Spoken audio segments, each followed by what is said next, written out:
tardes a todos, a todas. Bueno, mi nombre es Marcelo López, soy el vicedirector del Instituto Superior de Estudios Pedagógicos y en nombre de la directora Adriana Fontana, que no puede estar con nosotros hoy, y en nombre de todo el equipo del instituto quiero darles la bienvenida y un agradecimiento muy especial por haber respondido a esta invitación a este tipo de encuentros que para nosotros son un desafío y que plantean una forma diferente de pensar las oportunidades de formación que nos damos como educadores. Bueno, muchos de ustedes saben que el instituto viene organizando una conferencia a propósito de la visita del destacado pedagogo francés Philippe Mérier, el próximo 25 de octubre en el Teatro Real, y como parte de los acontecimientos o los eventos previos a esa conferencia, estamos organizando este ciclo de conversatorios, que ya hubo un primero hace unos 20 días, tenemos este y habrá otro prontamente, con vistas a poner sobre la mesa algunas cuestiones, no del todo del ámbito de la pedagogía, pero que sí nos invitan a repensar cuestiones que tienen que ver con nuestros desafíos, repensando cuestiones vinculadas con la escuela y con la tarea docente.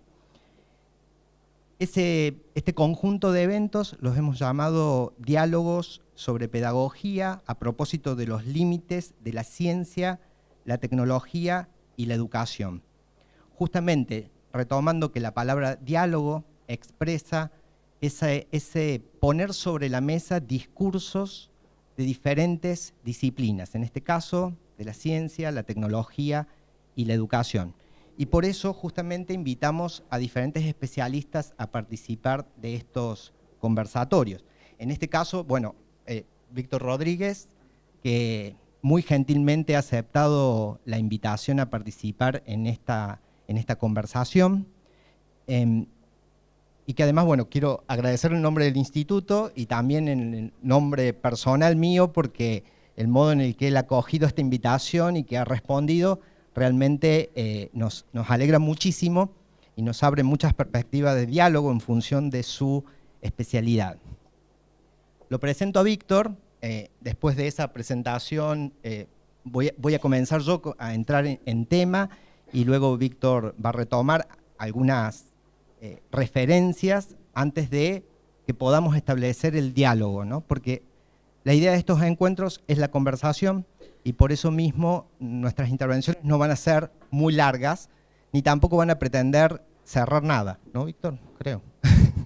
Sino que lo que vamos a pretender es justamente plantear algunas cuestiones que al menos a nosotros nos parece interesantes para pensar esta cuestión de la tecnología y la relación con la educación y cómo nos interpela como personas, como sociedad y como educadores.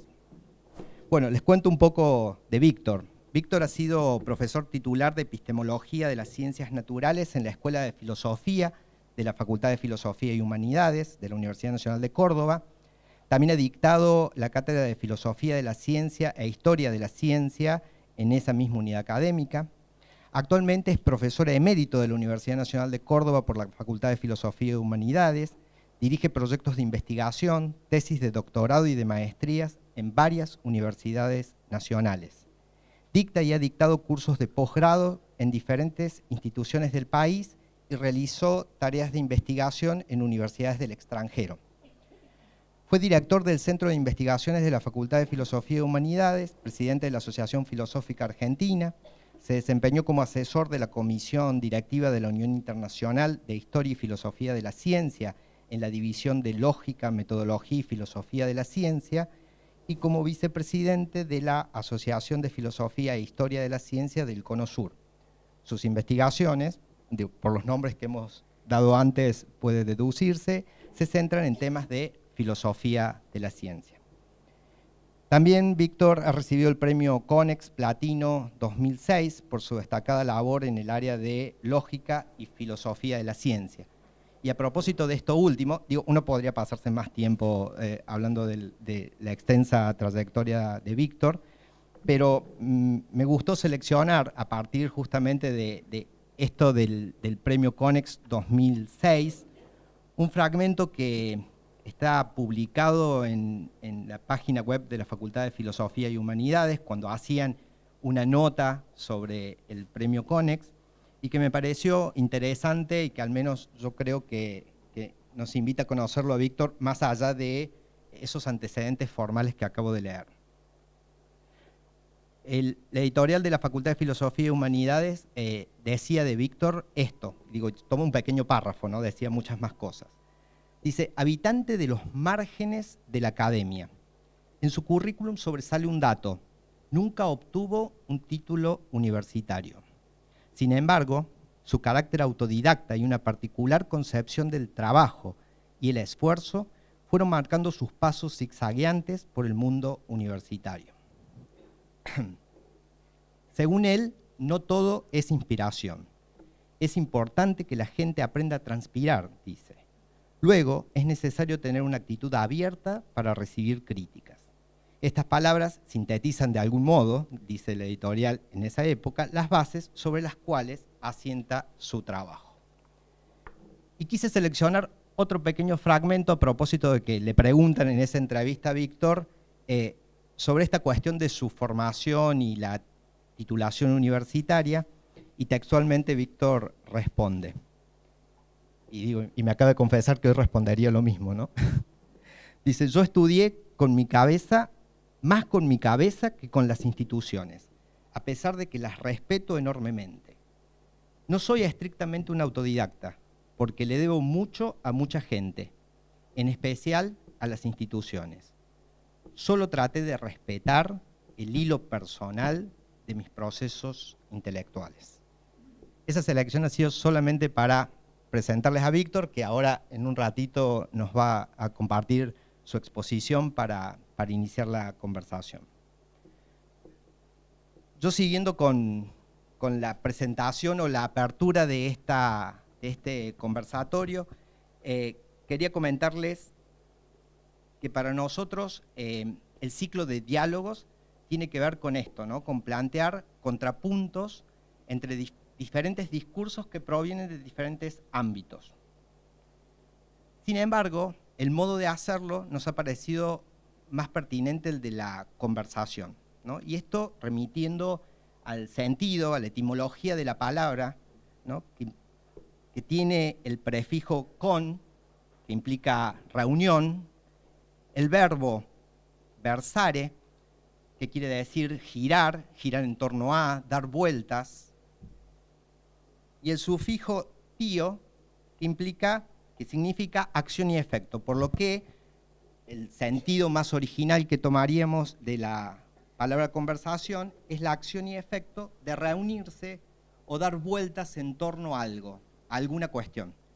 ¿Y por qué traigo esa idea aquí? Porque esa es la invitación que les hacemos hoy, ¿no? La invitación a tirar algunas referencias y a partir de eso entablar una conversación, dar vueltas sobre algo que nos ayude a pensar, a abrir preguntas y a seguir pensando cuando esa conversación termine.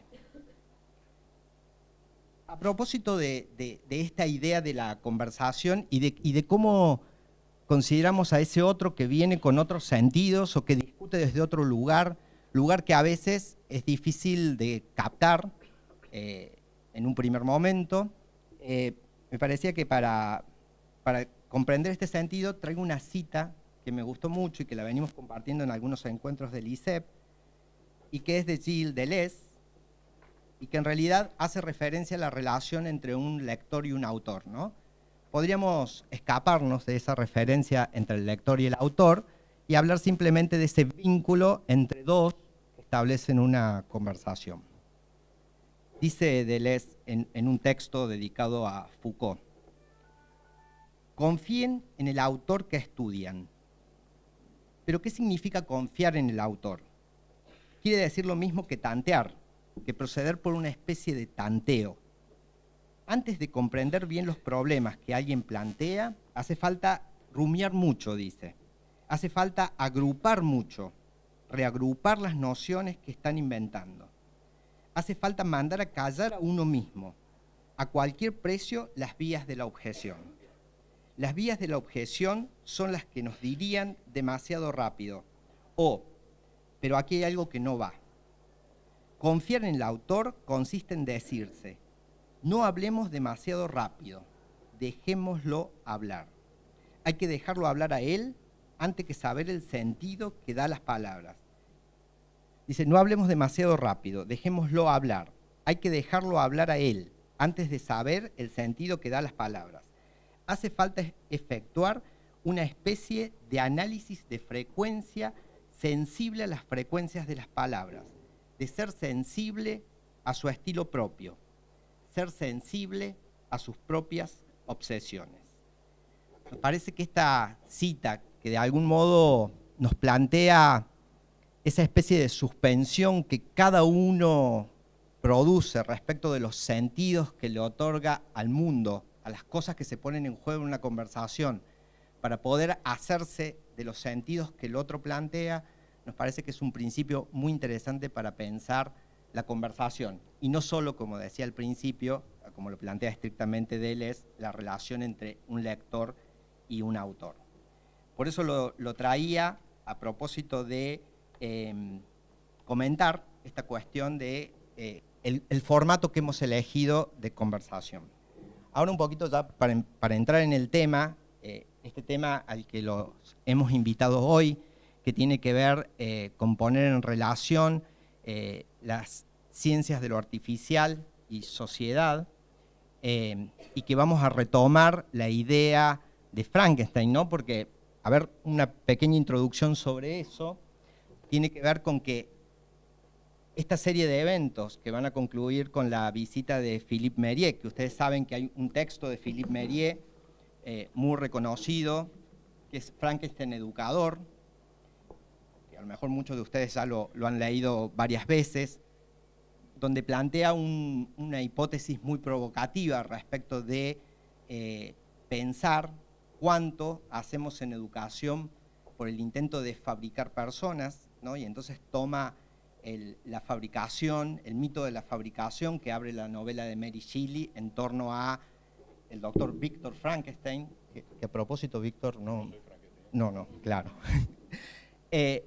La fabricación de este monstruo que en algún punto tiene algo de su creador, pero que en otras cosas se le escapa y que no puede controlar. Bueno, el texto de Philippe Mériès es muy rico en encontrar diferentes analogías y contrapuntos y reflexiones en torno a este Víctor Frankenstein, que incluso lo llega a comparar con Rousseau, ¿no? Si dijera, si ambos fueran pedagogos, ¿qué estarían diciendo sobre la educación?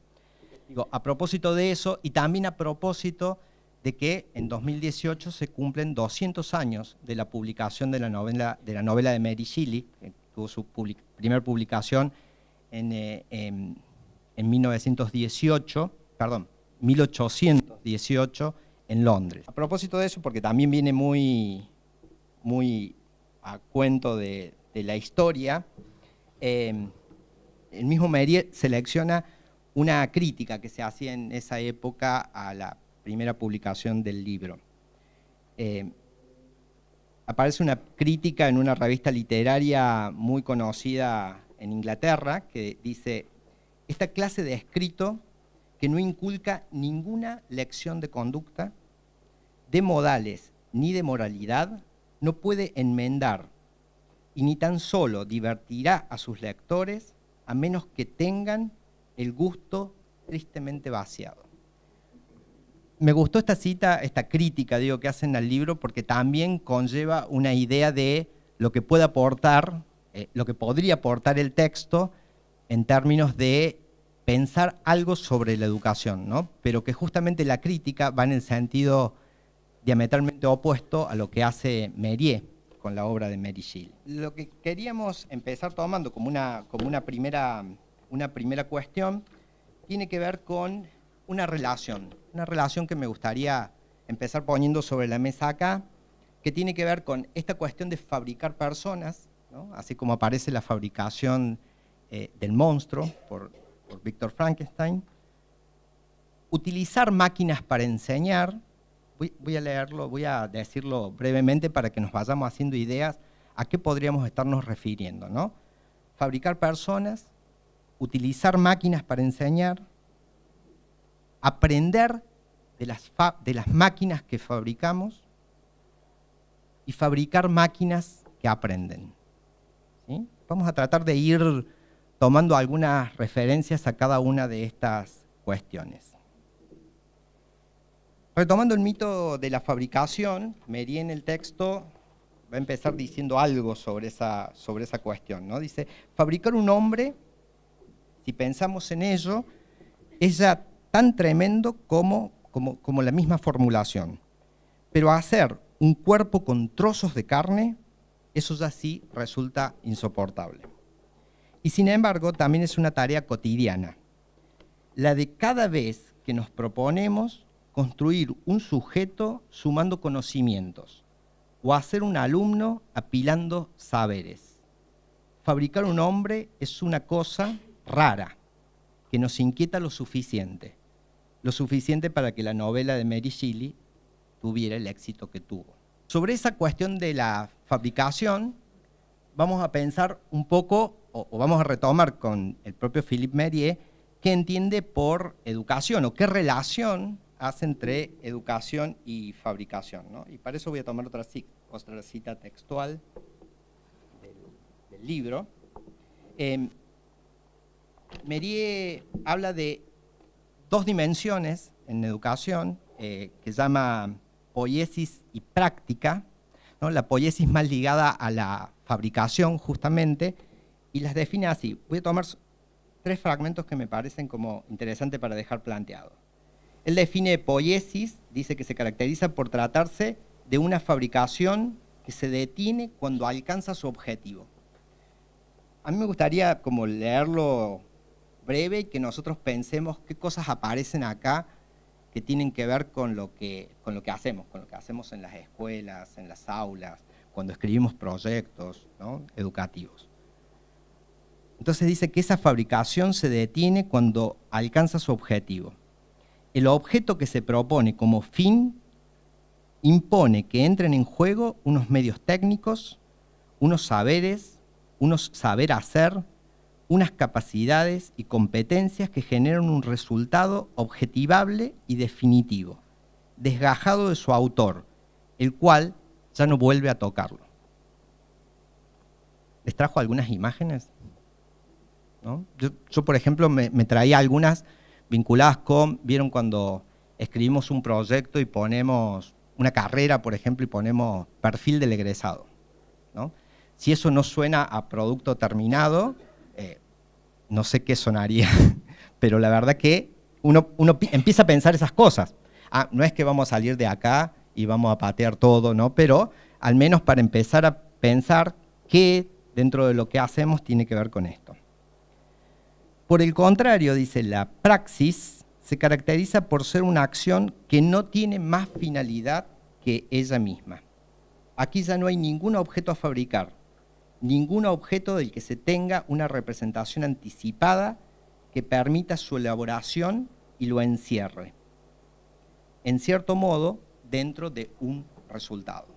O sea, la praxis tiene que ver con un acto continuado, un acto que pone ahí algo en juego para que algo ocurra, pero no hace falta que logre encerrar lo que puede llegar a ocurrir. Y en relación a lo que le pasa justamente a Frankenstein, dice Mériès que es evidente que reduce la educación solo a la fabricación, a la poiesis. Para él la acción termina con la fabricación, y él debía suponer que con la fabricación del monstruo, con de alguna manera poner hardware y software juntos, ¿no? O sea, ese conjunto de pedazos, de cadáveres unidos, y de algún modo lo que le daba la vida y lo que le permitía conocer en su época la fisiología y la psicología, lograría como eso suficiente como para fabricar un hombre, ¿no? Evidentemente, lo que aparece en la novela nos da cuenta de que Víctor Frankenstein termina aterrorizado de su propia obra, pero sin llegar a abandonar esa idea tecnocrática de que podía juntar el hardware y el software y producir de ese modo un hombre, ¿no? O sea, después Víctor va a hablar más sobre estas cuestiones más de actualidad y pensando en la ciencia de lo artificial, ¿no? Que tiene mucho de hardware y software, pero por ahí un software que nos deja para pensar. Eso en cuanto al tema de la fabricación, ¿no? Y en cuanto al tema de las máquinas y la relación con lo educativo, o en todo caso la relación con fabricar personas, traía estas dos imágenes que están viendo ustedes allí. Probablemente ya las conozcan, pero lo que me gustaba hacer era como una relación entre estas cuestiones de tiempo, ¿no? Ambas hacen referencia a máquinas de enseñar, pero una en una época y otra en otra, ¿no? 1900-1954. La primera, no sé si la conocen, es un dibujo que fue mandado a hacer a propósito de una campaña para una fábrica de tabaco en Francia, y que la propuesta era, en 1899 en realidad se hizo este dibujo, y la propuesta era generar diferentes imágenes que mostraran cómo iba a ser el mundo 100 años después, ¿no? O sea, empezaban a pensar mucho en cómo será el 2000, ¿no? Y se acuerdan después del 2001 y esas cosas, y esta en particular toma cómo se imaginaba el autor del dibujo, que es Jean-Marc Coté, cómo se imaginaba un aula en el año 2000.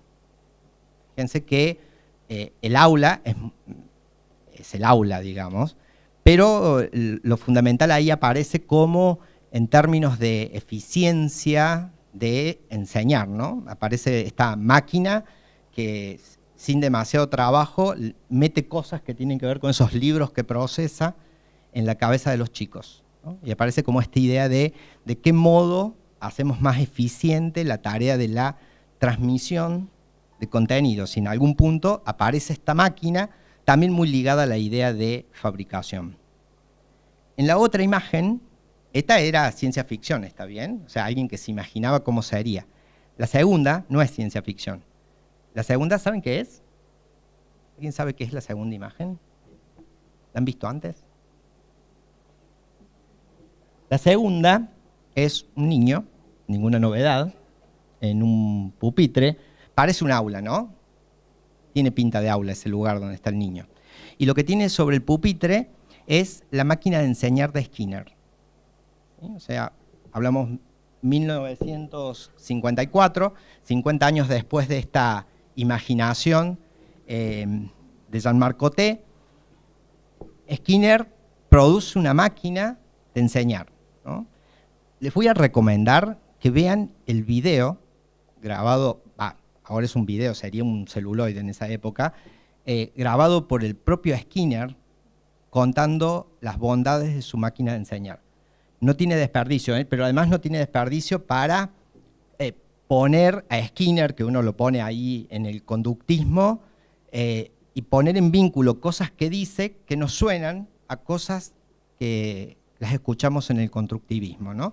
Pero básicamente Skinner construye esta máquina con la idea que el sentido principal de la tarea de educar tenía que ver con poner al niño en relación con un conjunto de contenidos, ¿no? Con la cultura, a través de una serie de preguntas y respuestas, y por supuesto con la atención puesta, más que en los objetos que estaban representados en esas escrituras, en esas preguntas o problemas que aparecían, la atención muy puesta en la máquina y en la retroalimentación que la máquina le devolvía respecto de si contestaba bien o mal o resolvía bien o mal un problema.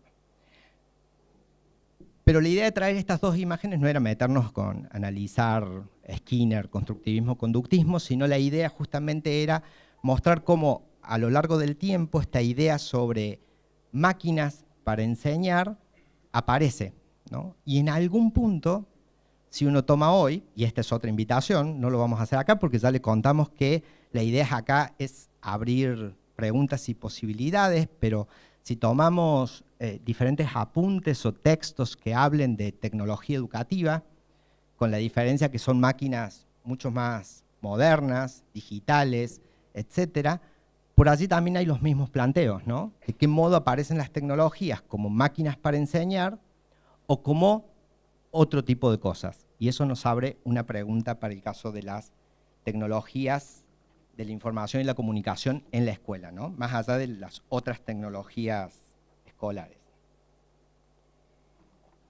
En relación justamente con las tecnologías de la palabra, acá voy a tomar un término que utiliza mucho un autor, Walter Ong, O-N-G, que tiene un texto que también es muy recomendable, que se llama Oralidad y Escritura, Tecnologías de la Palabra, un libro del año 1982.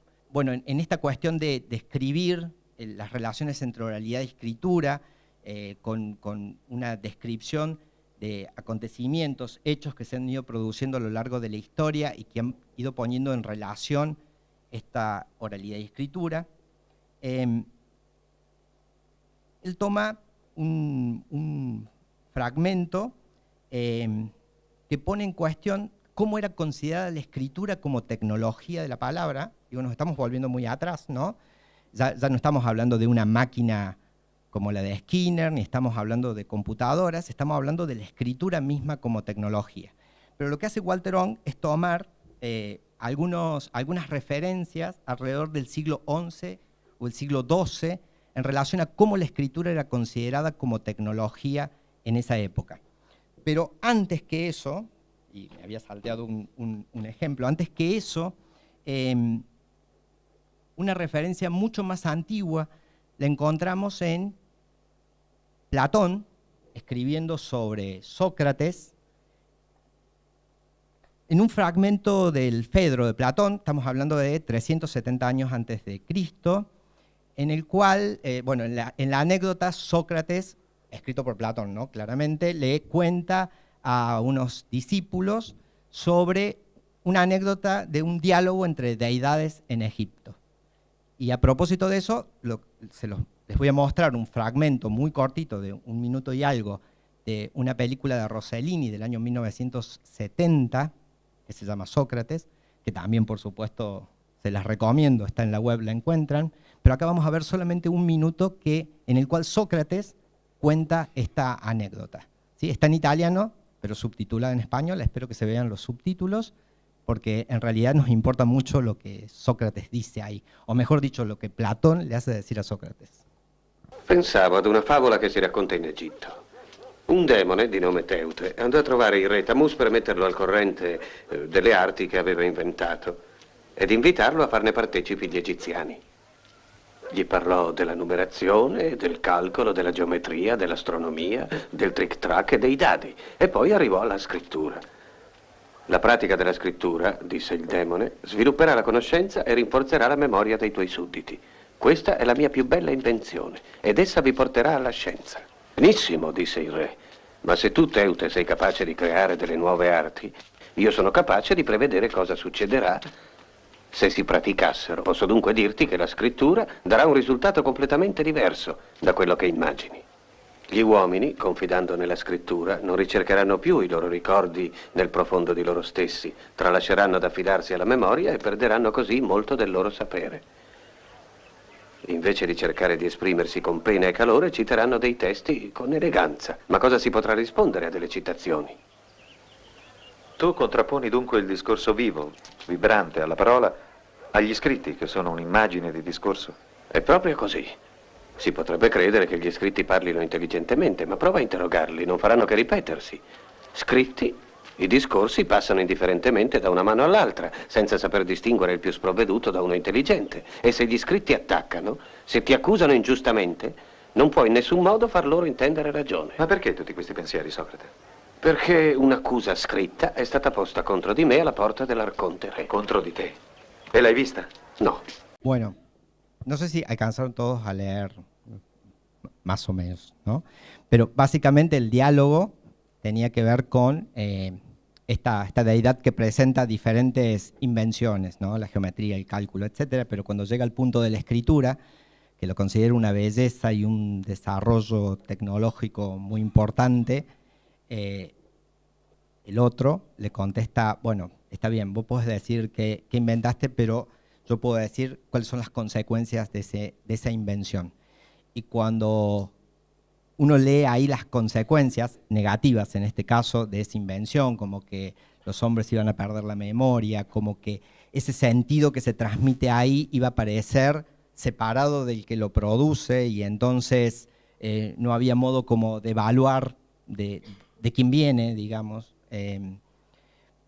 Toda esa serie como de acusaciones, si se quiere, contra esta tecnología, reaparecen en la historia una y otra vez cuando hay algún cambio o alguna tecnología de la palabra que realmente pone en cuestión las prácticas vinculadas a la palabra en nuestras sociedades, ¿no? Apareció algo semejante con la imprenta de Gutenberg y aparece bastante en el discurso de las actuales tecnologías digitales.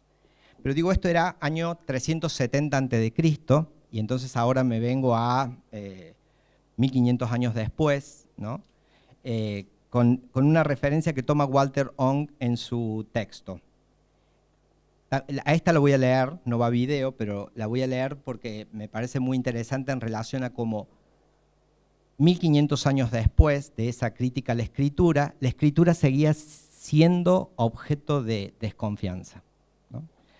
Lo leo y no lo explico antes para que quede expresado ahí, en esta anécdota. Dice, para poner fin a una disputa, en el año 1127, tocante hacia los derechos de aduana del puerto de Sandwich correspondían a la abadía de San Agustín en Canterbury o a la Iglesia de Cristo, se eligió un jurado integrado por 12 hombres de Dover y 12 de Sandwich, personas mayores, maduras y sabias que dieran un buen testimonio. Cada uno de ellos declaró lo siguiente: según he sabido por mis antepasados y he visto y oído en mi juventud, los tributos pertenecían a la Iglesia de Cristo. Estaban acordándose públicamente de lo que otros habían recordado ante ellos de hechos anteriores a ellos. Los testigos eran, a prima facie, más creíbles que los textos, porque era posible cuestionarlos y obligarlos a defender sus afirmaciones, mientras que con los textos esto no era posible. Ese mismo argumento es el que aparece en la anécdota allí de Sócrates, ¿no? Que es imposible cuestionar a los textos, decían ahí en el argumento, en cambio a las personas sí uno las puede cuestionar, digamos. 600 años más tarde, en la actualidad, nos hacemos estas preguntas sobre las tecnologías digitales, las redes sociales, las posibilidades, las transformaciones en las prácticas que eso ocasiona. Pero esta lógica de mirar las tecnologías, porque digo, estamos mirando todas las que serían críticas, ¿está bien? O sea, pensar en resultados o en consecuencias desfavorables sobre las tecnologías de la palabra, pero también podríamos centrarnos en el otro lado, ¿no? En los que ven las tecnologías como vías de salvación o de resolución inmediata de algunos problemas. En cualquier caso, hay una especie de determinismo sobre los resultados o sobre las implicancias de la tecnología. Dos autores, bueno, entre otros, pero digo, dos autores que nos resultan interesantes hablando, o a mí me resulta interesante hablando sobre las tecnologías de la información y la comunicación, tienen como una lógica diferente a este fatalismo tecnológico, ¿no? Esos son Nicolás Burbules y Thomas Callister. Tienen un libro del año 2000 que se llama Riesgos y promesas de las nuevas tecnologías de la información. Y justamente, lo mismo que expresa el título, pone de manifiesto una forma diferente de pensar las tecnologías, ¿no? Más que en términos de qué resultados uno podría esperar o imaginarse, es pensar en términos de qué posibilidades habilita, a qué riesgos nos enfrentan y dejar suspendida la posibilidad de hablar de resultados.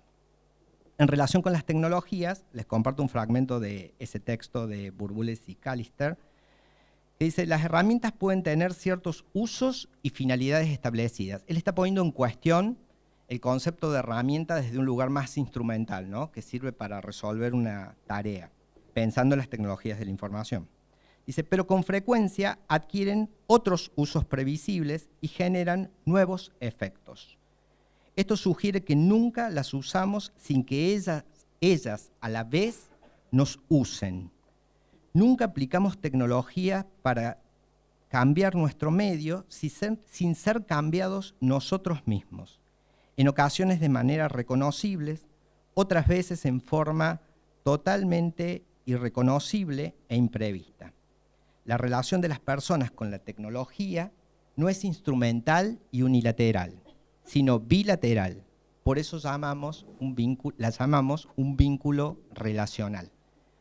Parece interesante porque también, cuando pensamos sobre las tecnologías en la escuela, muchas veces se pone en discusión la cuestión del abordaje más instrumental, pero del otro lado no hay mucho más que decir y casi siempre terminamos cayendo en eso, ¿no? Una herramienta que nos sirve para resolver algo de la mejor forma posible, sin sentarnos a pensar, o sin parar un poco, suspender un poco ese efecto y pensar cuánto la herramienta cambia, propone o plantea riesgos sobre lo que nosotros hacemos y sobre lo que nosotros mismos somos.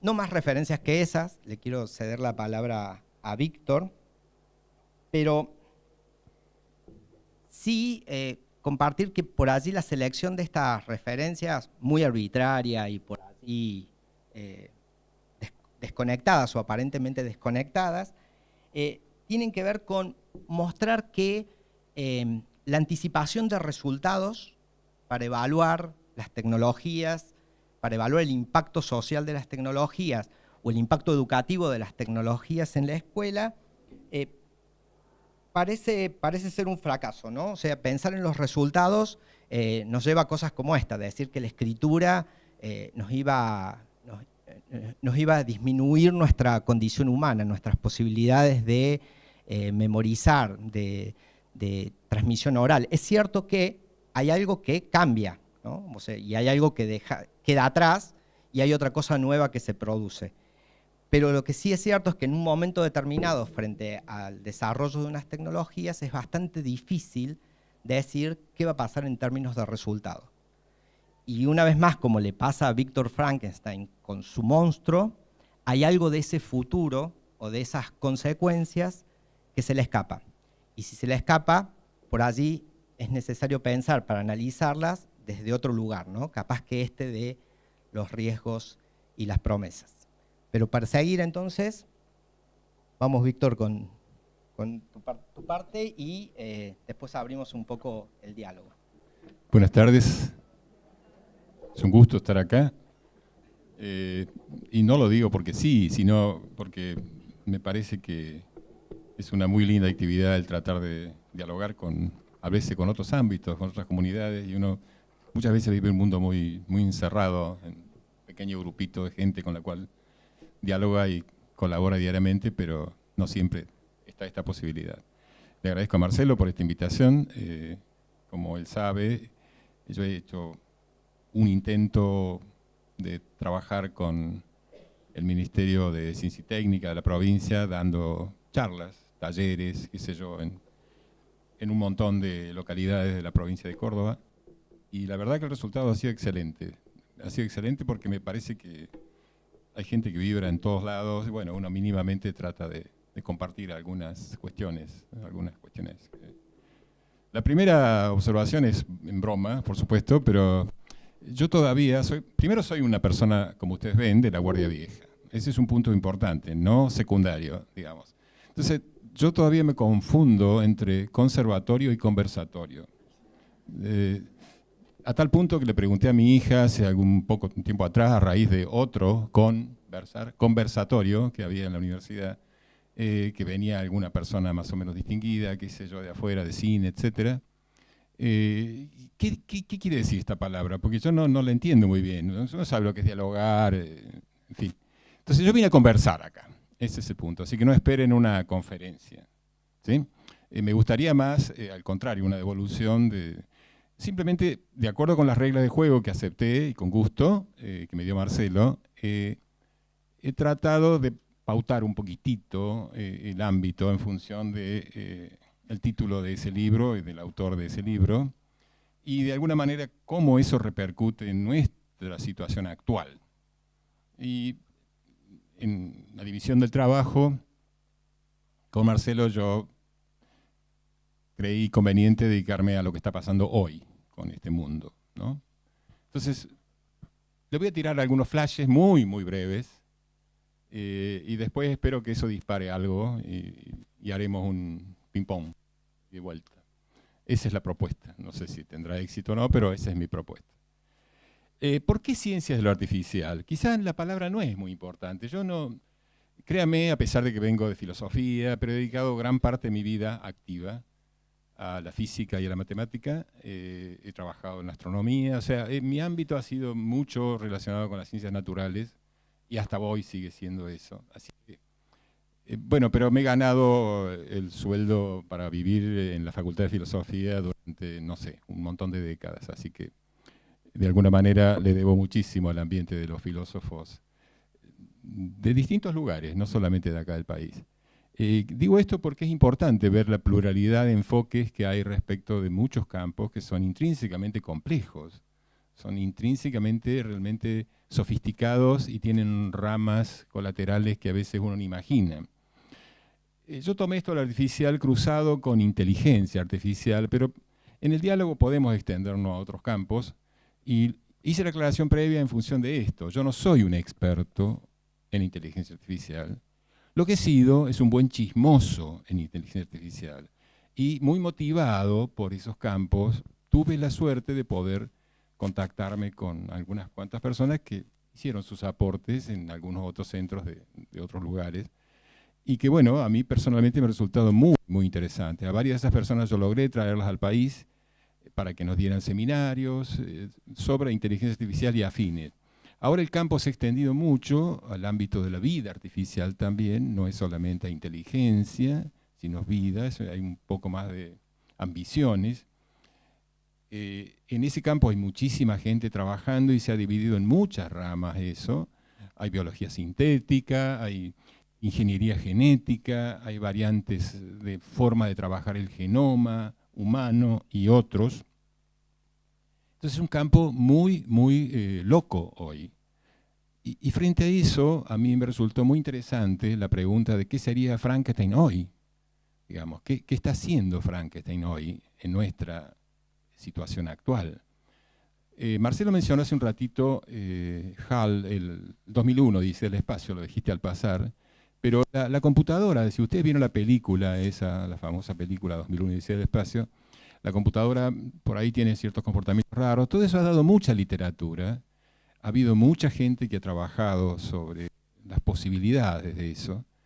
Y bueno, llama la atención la miopía que tenemos los humanos para comprender cosas. Y cuán importante y cuánta responsabilidad hay detrás de lo que uno transmite. Yo tengo la impresión que uno, mientras más niño o niña es la persona que tiene cerca, más responsabilidad tiene. Porque hay una escala temporal de muy pocos años donde ese chico puede ser un hiperprotagonista de la vida actual, como ha sucedido en muchísimos casos. Yo creo que ese es un punto realmente atendible. O sea, por eso creo que la responsabilidad se distribuye no solamente entre los especialistas o expertos. Hay una pequeña cita que sí quiero leer, pero es porque está en la primera hoja de una novela de ciencia ficción, de un famoso profesor que se llamó Marvin Minsky, que fue uno de los padres de la ciencia de la inteligencia artificial, tiene muchos padres. Esta cita es de Turing, de Alan Turing, el famoso Alan Turing, que muchos de ustedes lo ubicarán por la película o porque habrán leído algo de su biografía. Sin duda es el padre de la computación actual. El premio Turing es el premio más importante que tiene la computación en el mundo. Y entonces, bueno, se le ha dado ese premio a personas realmente notables. Turing en 1950 dice, considero la pregunta, ¿pueden pensar las máquinas? demasiado desprovisto de sentido como para merecer una respuesta. 1950. Sin embargo, estimo que a fines del siglo, el uso de palabras y en general la opinión culta habrán cambiado tanto que se podrá hablar de máquinas pensantes sin esperar ser contradecido. Fin de la cita. Eso es 1950. O sea, ahí rayaba la zona de la ciencia ficción, de la fantasía, de la especulación filosófica. Eso sigue pasando hoy. Diciembre del año pasado, 2017, diciembre, 7 de diciembre, sale una nota por ahí, haciendo alusión a un artículo, un programa de computadora que le había ganado al mejor de los programas existentes, que entre el grupo de mejores programas existentes hay una especie de nube por encima de cómo juegan ya los humanos. Ahí yo me sentí viejo, porque yo seguí muy de cerca, tuve la oportunidad de conocerlos personalmente, vi sus torneos. A los chicos estos que estaban haciendo el doctorado le ganaron después, cuando terminó el doctorado, a Kasparov, que era entonces el campeón del mundo de ajedrez. Eso fue en 1997. Estamos hablando de 2017, hay 20 años. Ese programa había batido a partir del 97 hasta ahora, se generaron muchísimas máquinas que juegan muy bien al ajedrez, pero ese programa le ganó al que es campeón de la competencia de las computadoras en el año anterior. Entre computadoras, no entre humanos. Ahora, lo notable no es eso es un chisme deportivo. Lo notable es que ese programa tiene extraordinarias novedades. Por ejemplo, no tiene bases de datos, arrancó tabula rasa desde cero a jugar, aprendió en muy poquito tiempo, los exagerados dicen pocas horas, y sin embargo juega a un nivel altísimo. A mí me impactó tanto esa noticia, primero porque me gusta el ajedrez, así que vi todas las partidas que salieron 10 de 100 que jugaron. Esta computadora le ganó a la campeona de las computadoras por 28-0 sobre 100 partidas, las otras fueron tablas. Es una paliza. ¿Qué hay ahí? Esa empresa obviamente la compró Google al ratito nomás por mucha plata, es una empresa inglesa, el muchacho es muy joven, que tiene varias formaciones, el CEO de la compañía, entre ellos en neurociencias. Entonces uno queda no solamente impactado por el impacto ajedrecístico, queda impactado por la potencialidad de eso. Una máquina que usa un sistema, perdón por la expresión técnica, pero se usa machine learning, que es lenguaje automatizado, programas, digamos, aprendizaje automatizado. ¿Está bien?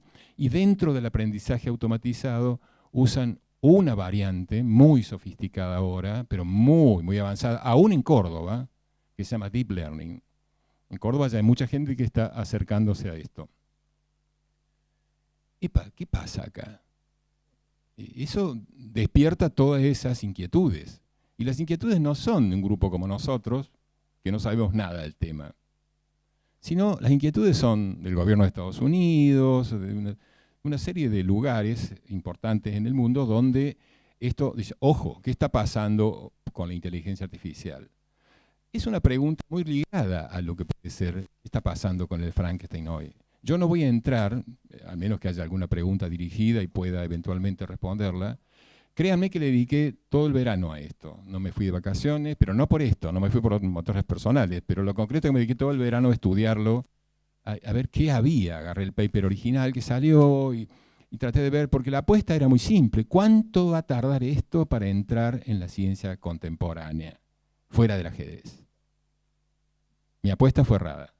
En febrero ya había un trabajo en una prestigiosísima revista internacional, una de las mejores que hay a nivel internacional, de ciencia en general, sobre el impacto de esto en biología. Desde febrero, ahora, yo lo he seguido el tema, y créanme que ya hay un montón. ¿Está bien? Esto es anécdota, primer flash. O sea, algo está pasando con este sector y conviene estar alerta de qué significa. Eso tiene muchísimos coletazos. Un coletazo es la dimensión de uso dual, como le llaman los expertos, no filósofos, los expertos, entre civil y militar, por ejemplo, o bélico. ¿sí? Claramente. ¿Cómo va esto hacia la robótica? ¿Cómo va esto hacia un montón de aspectos éticos? Bueno, eso ha generado en el mundo un gran movimiento, no sé si era tan grande como el huracán este que está llegando por ahí a las costas del hemisferio norte, sino obviamente que es un gran movimiento porque está sacudiendo muchos ambientes sobre el rol de lo ético en los sistemas automatizados. Ya dejó de ser una pregunta al estilo de la que hacía Turing aquí. Ese me parece un punto también atendible. Ahora, a los efectos de esta charla, y prometo ser brevísimo, y para alargarlo como curiosidad, puede ser que salgan otras entre ustedes, déjenme marcar 3 o 4 puntitos muy, muy breves, que anoté casualmente con motivo de esta reunión para contarles algo. Por ejemplo, los artículos estos son todos muy recientes, no tienen más de 2 meses, todos estos artículos. Entonces, he hecho una extracción nada más que de títulos o de algún comentario muy relevante en ambientes muy, muy especializados. ¿Qué está pasando con la dinámica de la ingeniería del genoma? Porque ahora no solamente se escribe, sino que también de alguna manera hay una manera de insertar eso en células. Ese es un punto muy interesante. Se puede procesar información y almacenamiento en células vivas. Ese es el Frankenstein de hoy. Nosotros hemos aprendido a cambiar recetitas del código genético para, de alguna manera, ya producir modificaciones en cuestiones vivas. No en un sujeto, pero sí en aspectos de lo vivo. Ese es un punto que me parece intrínsecamente cercano a lo que estamos comentando acá sobre el futuro de un Frankenstein o afines. Por ejemplo, con respecto a las células vivientes hay mucho más. Yo extracté por ahí, por algún lado, algún par de chismes recientes, muy, muy recientes, para que vean cuán activo está esto. Por ejemplo, la revista Science, Ciencia, una de las grandes revistas como Nature, que son las citas que yo tomo de acá, son las grandes revistas de distribución mundial. Estos tienen un tutti frutti de ciencias, pero en general publicar ahí es muy, muy especializado, muy avanzado y está muy orientado hacia ciencias biológicas, en líneas generales. Tiene un poco de otras cosas, pero no mucho.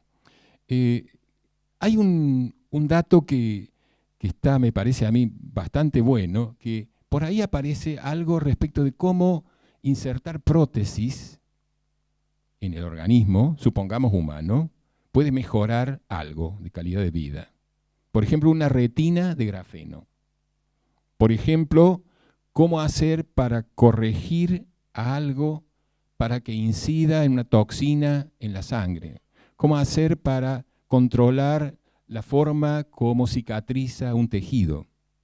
Es impresionante cómo en esos medios ya están apareciendo artículos que hablan de cómo la ingeniería está empezando a entrar en el mundo de lo vivo. Todo esto son cosas, no es por traerles el último chisme de la moda, sino es el estado actual. ¿Saben ustedes cuánto se está publicando en el mundo hoy? Hay un promedio, las estimaciones mejor consensuadas, de un artículo científico cada 30 segundos. O sea, es una extraordinaria producción, la humana, que hay en ámbitos de ciencia. Entonces, tome uno el tema que tome, en ese pequeñísimo sector del mundo ya se encuentra con una fauna terrible. Es una comunidad muy grande, llena de todos los matices que tenemos los humanos, obviamente. Pero entre ellos, el nivel de producción es extraordinario. Esto a mí me parece muy importante porque cité esta obra de Minsky, no porque sea una gran obra, yo no soy experto en literatura como para opinar si es buena o mala la obra. La conseguí una vez dando clase en Neuquén, en un cambalache de Neuquén, traducí al castellano y ni sabía que existía, hace muchísimos años. La leí y la devoré porque de golpe me di cuenta que había algo muy lindo, que es quizá una de las vetas, es esta convivencia entre lo técnico y lo vivo. Por ejemplo, el ir incorporando prótesis, así como esto, algo son más internas y de ahí sigue y sigue y sigue. El libro ese empieza con esta cita de Turing. Ese es el libro que cité. O sea, y esto está pasando. Yo hace unos 15, 20 años, no me acuerdo, pero me acuerdo que tuve la osadía de dirigir una tesis de una carrera sobre las proyecciones de Internet, en filosofía sobre todo. Bueno, digo osadía porque es real. En ese momento, la pobre persona esta, que era egresada de una carrera universitaria como analista de sistemas y estaba haciendo filosofía por su cuenta, y a su vez yo era ignorante total, ambos éramos ignorantes de lo que pasaba, a tal punto que en pocos años lo que produjo Internet fue absolutamente desconocido e incapaces ambos de poder visualizar todo lo que había detrás del Internet. Estoy hablando de más de 10 años atrás. Ese es el mundo que a mí me llama la atención. Yo no soy experto en ninguna de estas cosas. Mi área de trabajo ha sido la epistemología, que es una reflexión acerca de qué diablos es la ciencia, donde incluyo, por cierto, a los valores. No es solamente la reflexión sobre si el método tal es adecuado para tal campo, o si la relatividad general es útil para entender el espacio-tiempo, o si la cosmología, bla, bla, bla. Todo eso son temas específicos, puntuales. Pero la epistemología general tiene una serie de curiosidades que yo creo que las han canalizado muchas personas en el mundo. Hay tradiciones, hay comunidades, hay colores, hay formas, etcétera, lo que ustedes quieran. Pero en el fondo hay preguntas y hay ignorancia. Y mucha de esa ignorancia tocan a lo básico, tocan a lo que uno está viviendo. Porque uno, de golpe, ¿quién de ustedes no tiene un celular? Pregunta. Levante la mano el que no tiene un celular aquí, de uso propio, ¿no? Nos ha invadido absolutamente la tecnología. Lo que manejamos, cuando uno tiene una mínima visión de lo que tiene un celular de última generación, de lo que se consigue en Argentina, hoy, comparado con estas máquinas de 50 años atrás, es impresionante, es monstruoso. Realmente uno por ahí no tiene idea de lo que está manejando. Y eso lleva a una variante de robotización que también es atendible. No solamente el robot para lavar los platos o para la heladera, etcétera, sino la tecnología tiene muchísimos rostros. Y eso a mí me ha llevado a una segunda reflexión para esta charla, y creo que va a ser la última, pero que tiene que ver mucho con el título, que de alguna manera consensuamos para ponerla a esto. A mí, repito, la palabra ciencia artificial no me dice mucho. Simplemente hay un libro que fue muy pionero, muy importante, de un hombre que escribió hace ya varias décadas la primera edición de ese libro y después tuvo cierto éxito y llegó hasta la tercera edición a lo largo de las décadas. Ese hombre es uno de los padres también, otro de los padres de la inteligencia artificial, pero por especie de anexo, carga anexa, es Premio Nobel de Economía. Ustedes dirán, ¿qué tiene que ver economía con esto? Y tiene mucho que ver. Tiene mucho que ver con todas las ciencias de lo artificial, a pesar de que sean los humanos los que interactúan. Y se murió siendo jefe de un departamento de psicología computacional. A través de él yo pude conocer a la gente esta que después ganó a Kasparov en el ajedrez. Porque su jefe era un hombre que estaba formado con un pie en el ajedrez y en la ciencia de lo artificial o la inteligencia artificial, y el otro pie en la tradición esta de este hombre. Epa, ¿qué está pasando en el mundo? Bueno, yo creo que esto no es solamente algo interesante en sí. Me parece que para todos es algo interesante, para algunos más, para algunos menos. Algunos se sentirán más tocados por una anécdota, otros por otra. Pero me parece que tiene una gran lección para la responsabilidad que uno tiene como educador. ¿Qué dispara uno en un niño, en un adolescente? ¿Qué dispara? ¿Qué dispara como curiosidad? No como dato. Porque el dato por ahí mata la curiosidad. Demasiado dato mata la curiosidad. O sea, ¿qué queda de eso que uno no sabe? No de lo que sabe.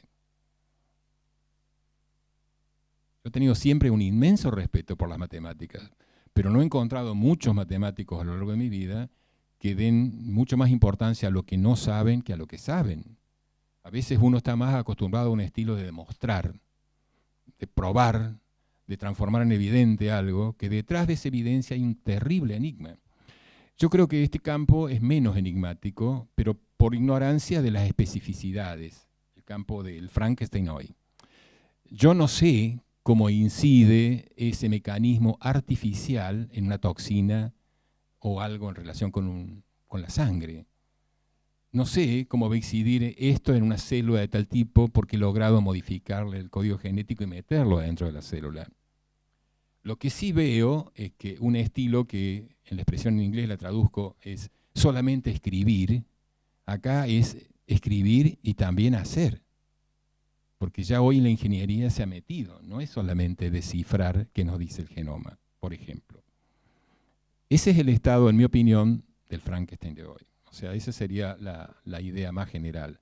Después se puede bajar, obviamente, a muchísimos ejemplos, que muchos de ellos son realmente muy lindos, pero yo cerraría esta charla con algo muy breve, pero a modo de paraguas, así que englobe todo esto.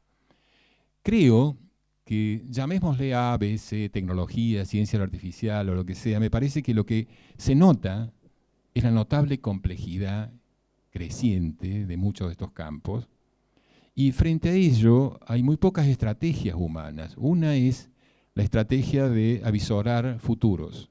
En una época la ciencia ficción estaba por delante de la capacidad de los humanos, había muchos imaginativos que desglosaban y tiraban ideas, como si, ¿por qué no? El mundo así, el mundo así, el mundo así. A mí me parece que hay mucho más que eso ahora, porque hay mucha técnica aún dentro de los lenguajes formales que se manejan. Hay muchos trabajos, muchos libros y muchos grupos de investigación que ya están trabajando ciertas ramas de en función de eso, ciertas ramas de en función de eso, etcétera, etcétera. Por ejemplo, probabilidad, por ejemplo, ramas de inferencias raras. Bueno, son expertos en eso. Y prueban. ¿Cómo le llamaría a uno? ¿Técnica eso? A mí me parece que la palabra se queda chico. Tecnología, sí, el uso cotidiano, ¿qué importa? Importa. Pero ¿qué está pasando ahí? ¿Cuáles son los mecanismos que se están transformando por eso? Y después viene toda una tribu de filósofos, sociólogos y afines, que tribu no lo digo despectivamente, por favor, lo digo más en sentido de foro, ¿no? De gente que está tratando de ver los coletazos de esto. Está claro que en los últimos 10 años ha evolucionado de una manera notable la incidencia de los valores, sobre todo éticos, más que estéticos, éticos, en esta dinámica tecnológica.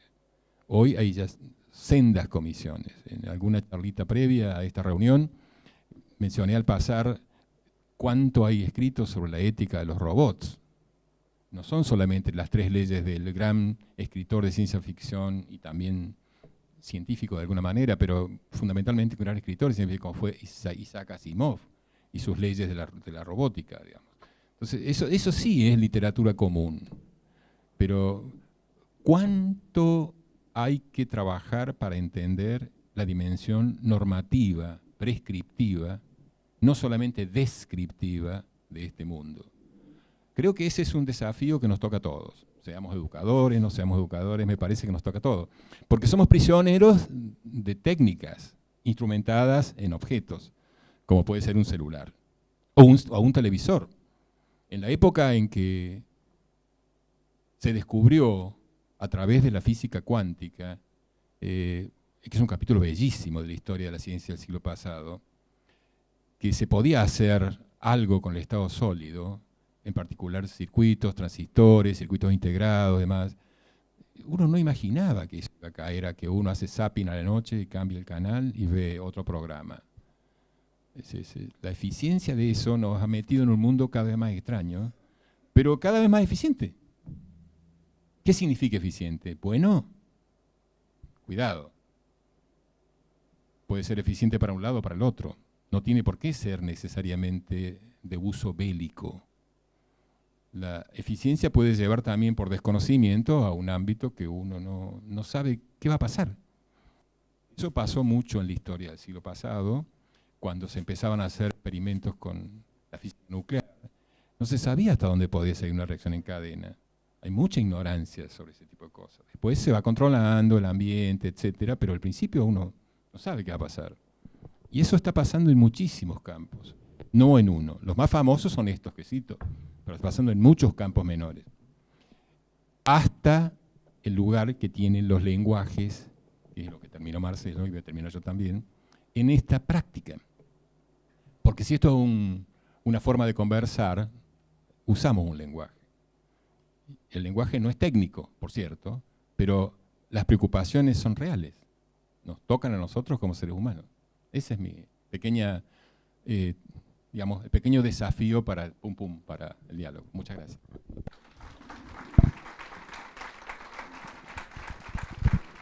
Bueno, la invitación era a conversar sobre estas cuestiones, así que queda abierto para que larguen algo, digo, una sugerencia, una observación, una pregunta. Uno de golpe se da cuenta que está en un mundo que no sabe qué está pasando y de golpe, ¡pum!, cae una cuestión como el celular y uno ve que hay esas fotos extraordinarias, gente en lugares públicos, como un aeropuerto, por ejemplo, en sala de espera, 30, 40 personas, todos sentados esperando y todos con el celular. O sea, a ver, yo no estoy evaluando el uso del celular, ni el significado del celular, sino cómo hay alguna técnica, a través de algún instrumento, que nos está cambiando nuestras relaciones sociales y el modo de socializarnos. Esto de los foros, en la ignorancia que yo le decía con respecto a Internet, es porque ni se nos había ocurrido que pudieran aparecer foros, grupos, tribus, o lo que ustedes quieran llamarle, de tan variada especie dentro de Internet. O sea, todo lo que permite una nueva tecnología. Y un punto adicional que no lo dije recién, eso es una trampa, porque esto me lo comí, digamos, pero me parece que hay algo muy atendible, que es la dinámica de cambio de esto. Es impresionante cómo en poco tiempo algo puede tener una fuerza extraordinaria para impregnar a un montón de campos de reflexión humana, que van desde una punta a otra. Eso me parece un tema. Créanme que mi opinión, en función de lo que he visto, es que mucha gente muy honesta, muy talentosa y muy reconocida, pero muy honesta, dice, mira, las herramientas con que yo me formé ya no me dan para esto, para evaluar esto. Tengo una lectura sociológica, como politólogo, como antropólogo social o cultural, como bla, bla, bla, bla, como físico, como matemático, pero no nos alcanza. La situación es, bueno, es un desafío, estamos metidos en eso, me parece, ¿no? Entonces, en relación a Frankenstein, creo que el tema da, o sea, podemos charlarlo. Hola, buenas noches. No, Hola. yo me quedaba pensando en esto que usted decía, Frankenstein, la tecnología, ¿no?, creada por nosotros, sus inventores, y que no sabemos hasta dónde lo podemos manejar. Pero estaba pensando en el título, inclusive del encuentro, cuando dice Ciencia de lo Artificial y Sociedad. Y a raíz de todo esto, me acordaba cuando usted hablaba de algo que escuché justamente esta mañana sobre los celulares.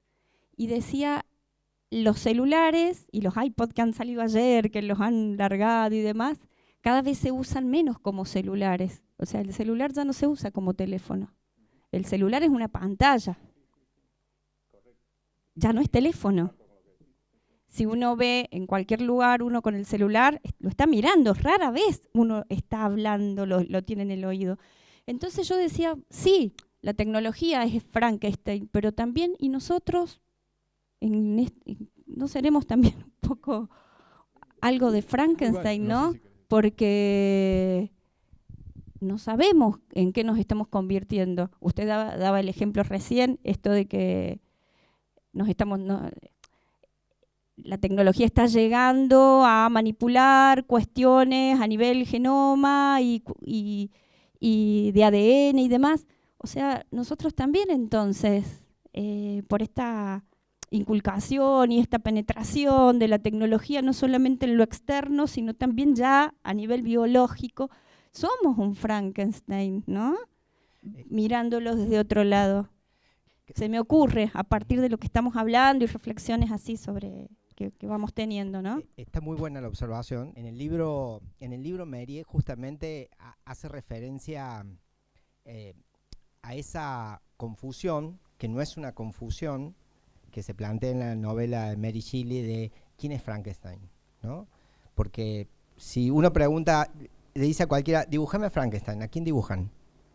Al monstruo, ¿está bien? Pero Frankenstein es el creador, es la persona. Pero Frankenstein que lo creó. es el creador. En algún punto, más que una confusión, tiene que ver con ese juego de espejos entre el creador y el creado, ¿no? En ese proceso de fabricación. Y me parece que me hizo acordar, digo, la reflexión que traes en el sentido de decir, bueno, y que tiene que ver con esta última mención que hacía sobre Burbules y Callister, que dicen que no es que nosotros producimos o que las sociedades producen tecnología, sino que al mismo tiempo esa tecnología nos modifica, y nos modifica en el modo de hacer las cosas, en el modo de pensar. Piensen en el ejemplo de la escritura, ¿no? Y en la imagen de Coté que pusieron ahí, que es una imagen que puso en circulación Asimov, justamente porque estas estampillas estaban como perdidas. Sí, porque se fundió la fábrica de tabaco y nunca las publicó. Él las pone en circulación con todo esto, ¿no? Y se ve claramente que él se imaginaba un futuro donde las personas eran máquinas. Entonces, Frankenstein me parece que también somos nosotros, o nos estamos volviendo Frankenstein. Digo, Víctor traía, cuando hablamos de la modificación, o por ahí cuando Burbules y Callister hablan de cuánto las tecnologías de la información nos modifican, por allí hablan en términos de cuestiones más cognitivas, de pensamiento, de prácticas. Pero esto ya es a nivel biológico. Víctor iba a cuestiones también a nivel biológico, ¿no? Modificar las células. Me parece que eso nos deja pensando, pero también vuelve una y otra vez la idea de que no podemos pensar las tecnologías en términos de resultado. No podemos pensar esa fabricación, o esa fabricación mutua en todo caso, en términos de resultado. Y eso, por ahí, es un duelo que hay que poder procesar, ¿no? Sí, yo me quedo con la preocupación de lo ético. Que bueno, usted, Víctor, lo pone... Mira, yo más que una posición acá personal, porque no la tengo, o sea, yo no soy experto en esto, les reitero por las dudas, si no ha quedado claro. Simplemente es una curiosidad y una motivación que la he tenido por años y me ha permitido circunstancias seguir de cerca el tema, a través de algunos centros que trabajan en estas cosas. En particular en Estados Unidos lo he seguido de cerca con algunos de estos grupos que después terminaron saliendo a la superficie por estos éxitos sociales. Hay una situación actual con respecto a la ética. La ética, a pesar de que muchísima gente escribe sobre ciencia y también tiene alguna frasecita sobre ética, hay todavía un gran divorcio. Obviamente en nuestro país es muy grande el divorcio, salvo algunos que divulgan.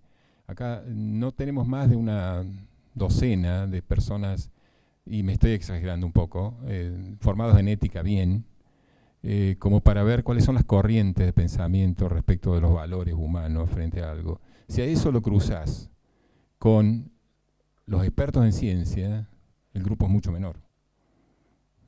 Es más, hay varias instituciones que piden especialistas en ética, como médicos aquí en Córdoba, por ejemplo, medicina, y por ahí no tienen, salvo alguna persona que le da ética general, en fin, las grandes corrientes de pensamiento sobre lo ético, no hay una posición tomada, porque hay que conocer mucho a un cierto nivel de lo que conoce el experto, o por lo menos tener una cultura muy básica sobre el campo como para poder opinar éticamente. Entonces, los que, entre comillas, uno considera que son expertos en estas cosas, en ética muy especializada, se dividen en el mundo en grandes bloques. Están los optimistas y están los pesimistas. Hay individuos muy famosos, esto que está en letra de molde, que han tenido una posición muy, muy fuerte, con pesimismo en torno a que esto nos lleva mal. ¿Está bien? Hay algunos que tienen una posición optimista, pero es muy fuerte la opinión, cuidado, esto implica riesgo. No por algo se han creado las comisiones que se han creado. Al decir nombres, a ver, para usos de los diarios, me refiero, no hace falta. Más que el creador de Tesla, es un súper conocido individuo hoy, muy famoso por todas sus invenciones en Estados Unidos. Bueno, él tiene una posición muy definida con esto. Stephen Hawking, el famoso físico que falleció hace poco, también tiene una posición muy definida. También dice, ojo, la humanidad se nos va al diablo por este lado. Es un riesgo, ni hablar, como decía algún sociólogo que anda por Medio Oriente ahora, pero es muy, muy famoso por sus escritos, no hay que descuidar la estupidez humana. Entonces, creo que algo de eso hay en esto, ¿no? O sea, hay posiciones que cuando uno lee los argumentos, los microargumentos de cada uno de ellos, uno puede encontrar algún pero que los temas están en los foros, están. Y eso ha crecido, miren, para ser más puntual a tu pregunta, pues me gustó mucho, En el año 94, 95, me acuerdo de una reunión de filosofía de la ciencia, alguien se animó, no voy a entrar en detalles sobre el sujeto, pero se animó a hacer un comentario sobre qué lugares tenía la ética en ese momento en la reflexión sobre la ciencia, y era un ambiente lleno de especialistas de alto nivel. Sin embargo, fue curioso ver el efecto de la falta de madurez que había sobre ciertos temas, ¿no? De profunda ética aplicada. ¿Está bien? Entonces, ese es un campo que yo no lo dejaría de lado, aun cuando enseñe matemática, física, geología, biología, astronomía, no lo dejaría de lado. ¿Qué somos en el mundo, digamos? ¿En qué medida? No es solamente en la pragmática de decir hay que sobrevivir, cómo hacemos para no autoliquidarnos, etcétera, sino ¿qué está significando esto? O sea, no alcanza con apelar a los antiguos, a los clásicos, me refiero, ¿no es cierto? Sino me parece que en todo este mundo nuevo nos está mostrando un escenario cambiante que nos obliga a readaptarnos. Entonces, más que dar una receta de cómo hacerlo, es un poco disparar la inquietud de que quizá el tema es mucho más relevante de lo que uno cree, ¿no? O sea, y que debería que ser un tema inocente. que nos convoque, me parece, ¿no? A la humanidad toda, ¿no? Hacer pequeños parates en esto. Sí, ¿no? foros o espacios o crear lo que sea, ambientes de reflexión. Hay muchas variantes. Yo le iba a preguntar, lo mismo, me acordé, yo soy de letras, es una obra que la doy en el secundario, lamentablemente versión resumida porque otra vez la escritura es una novela epistolar, son muchas cartas, es un relato enmarcado, un relato dentro de otro relato, y justamente la novela yo la encaro la mayoría de las veces como un problema de soledad, que trabaja en soledad lo que pasa. Nadie se entera de lo que está haciendo el doctor. Esta interdisciplinaridad, estos conservatorios, claro, justamente es lo que le faltó a Víctor Frankenstein. La interdisciplinaridad y que alguien le dijera, pero mirá, ¿cuál es el efecto de este experimento?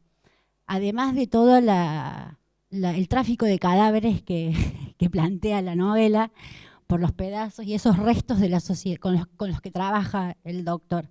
Y pensaba en eso, en la ética. ¿Cómo das ética? ¿Qué es ético hoy? ¿Dejar que la ciencia avance?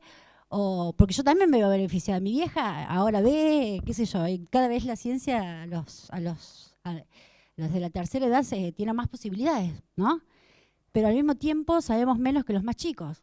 O sea, yo los veo a mis dos hijos y la verdad no estoy a la altura de ellos, o sea, y les digo, ponete a leer y andá que se pongan a leer, y sin embargo están leyendo, ¿no? Están con las nuevas tecnologías.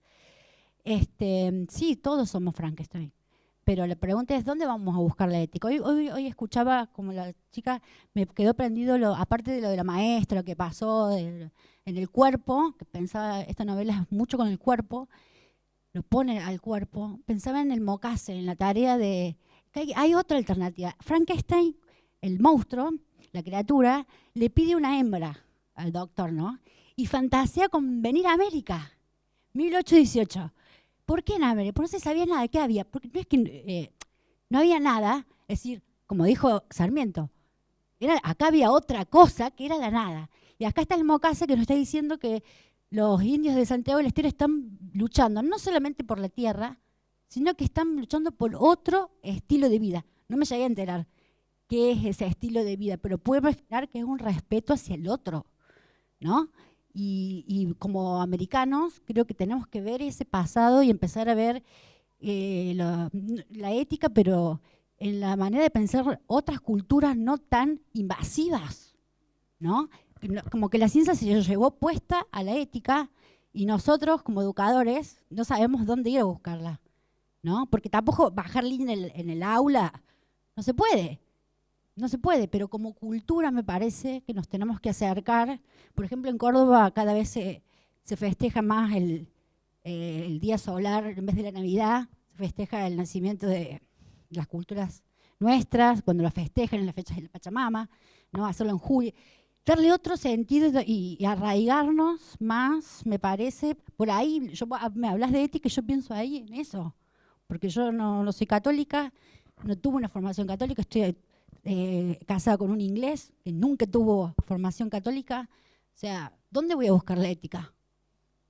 Para mí lo que me enseñó en la escuela, ¿no? Yo soy de un nacional. No le hagas al otro lo que no quieras que te hagan y tu libertad termina donde empieza la del otro. Para mí eso es básico. Pero eso, a la ciencia me parece que lo ve como la ciencia tiene que estar más allá de eso. Esa es la contradicción. Si no habría ciencia si operara éticamente. No daría el paso. Yo, bueno, porque no soy científica, pero si tengo la posibilidad de experimentar ¿no? Tengo que cruzar el límite para hacer avanzar la ciencia, digamos. Me parece que hay 2 o 3 aristas buenas de lo que vos decís, y hay otras que no son tan buenas. Estamos dialogando, ¿sabes? Yo no te voy a dar una cátedra de nada, pero en el terreno justamente de diálogo, la gente que hace toda la cultura de Pachamama acá, sobre todo en el noroeste argentino, te digo porque yo voy a las reuniones de filosofía del NOA, y si hay algo que es predominante es la cultura de la Pachamama, de Jujuy, Catamarca, etcétera. Digamos, prácticamente todo el cuadrante noroeste tiene muchísimo que arrastra, por supuesto, del resto de América.